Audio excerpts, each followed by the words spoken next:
Hey guys, welcome back to RPO Restorations. Today we'll be talking about a car whose type is quickly disappearing from American roads.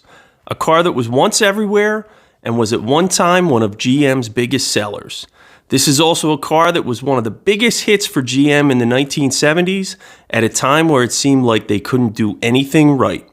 I'm talking about the 1977 to 1990 Chevrolet Caprice.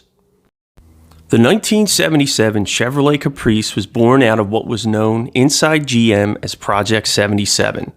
This was a program conceived during the first fuel crisis of the early 1970s to drastically reduce the size and weight of their B-body full-size cars, which at the time were some of their biggest sellers. In addition to the size reduction to help with looming CAFE and emissions requirements, designers also had to build a car that could stand up to the new impact requirements which were rolling out during this time. The big bumpers, the big three, slapped on everything during the early 1970s were only a stopgap solution. All in all, it was a tall order. Make the car lighter and more fuel efficient while making it stronger and safer at the same time. Oh, and GM brass wanted it to be roomier as well. Easy, right? I'm not going to go too much further down this road, but you get the idea. Look for a more detailed video on this project in the near future. It really does translate to most of the body-on-frame cars GM produced from the late 70s into the mid-90s. Anyway, the project was actually done in two phases. First, as a test, GM released the Cadillac Seville in 1976. Based on an extended Nova chassis, its design was actually a test bed for the look of the full-size GM cars, which would come a year later. Notice the similarities. With the Seville hit, GM felt confident their new ideas would translate into sales amongst their core full-size car buyer, American families. Debuting in late 1976 for the 1977 model year, the B-body certainly was downsized. Riding on a 121.5-inch wheelbase for coupes and sedans, the cars were almost 10 inches shorter than the 1976 models. They were also over 600 pounds lighter. They did, however, have more interior room and trunk space than their predecessors. Coupes were available in two trim levels, the base Sport Coupe or the up-level Landau. The Landau featuring a half-vinyl padded Landau roof. Coupes also featured a unique fastback-style rear window through the 1979 model year. The sedan came available in one model, the Caprice Classic. Wagons eliminated the clamshell rear door in favor of a standard door with two opening positions. The base engine for coupes and sedans was a 250 cubic inch inline-six, making 110 horsepower. Wagon buyers and those who checked the option box could get a 305 cubic inch V8 with a two-barrel carburetor rated at 145 horsepower. Buyers could also opt for a 350 with a four-barrel rated at 170 horsepower. Caprice buyers could also order Chevy's F41 suspension package, which made them handle incredibly well when compared to what was on the road at the time. The Caprice proved to be a big seller, with over 600,000 cars crossing showroom floors in 1977. It became the #1 selling car in the United States that year.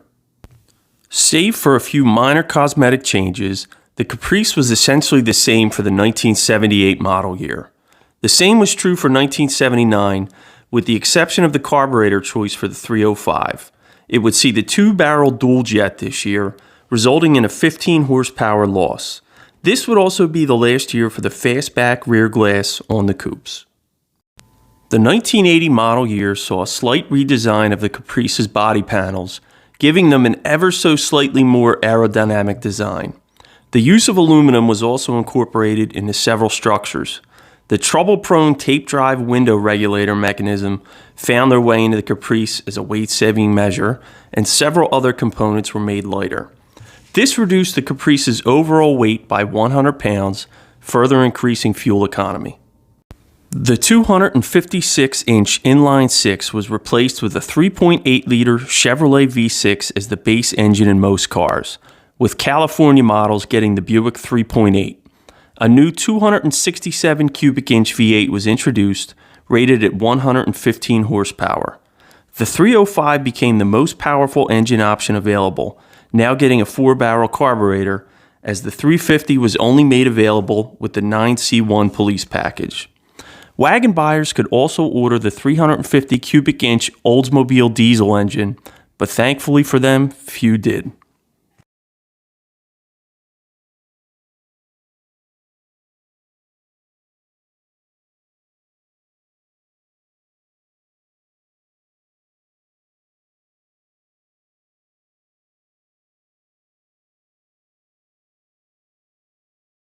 (1981) saw a few minor updates to the car, including the addition of GM's computer command control system along with the requisite electronically controlled carburetor.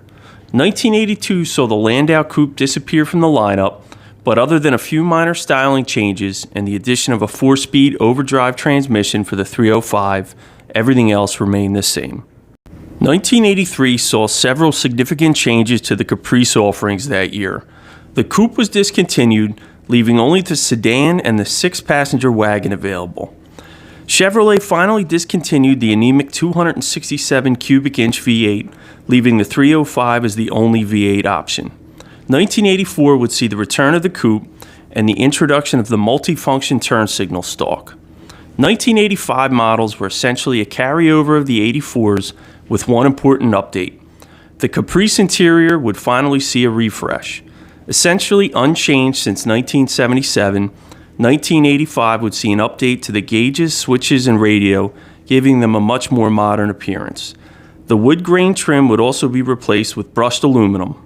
1985 would also see the carbureted 3.8-liter V6 replaced with a 4.3-liter featuring throttle bottle fuel injection, resulting in a 20-horsepower jump for buyers who stuck with a V6. V8 buyers would also see an increase in power, with the 305 now rated at 165 horsepower. In 1986, the Caprice would see its last major refresh before a major redesign would come 5 years later. The front fascia would be redesigned and the stand-up hood ornament was eliminated. Seal beam headlamps were also introduced, along with new side mirrors and redesigned taillights.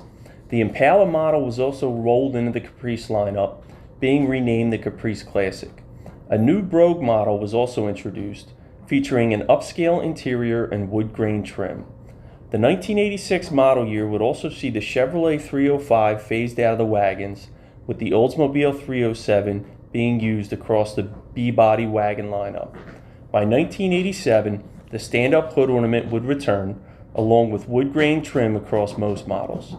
Chevy engines would be updated with roller lifters, and the new style valve cover with the center bolt would be introduced across the Chevy V8 lineup. By 1988, Chevrolet would eliminate the coupe due to low sales. In 1989, the Caprice would see its final changes, with throttle body fuel injection being offered with the 305. This would actually be the only engine offered to non-fleet buyers moving forward, with the V6 being relegated to fleet sales. 1990 proved to be a carryover year for the car, with changes to the seatbelt mounting locations being the only thing done. For 1991, GM completely redesigned the Caprice, introducing what became known as the bubble-style body, bringing the Caprice's 14-year production run to an end. And it wasn't due to low sales, as the 1990 model sold over 200,000 units. What do you guys think of the Chevrolet Caprice? Worth forgetting or worth remembering? And how did it compare to its B-body siblings? Let us know in the comments section. Thanks for watching.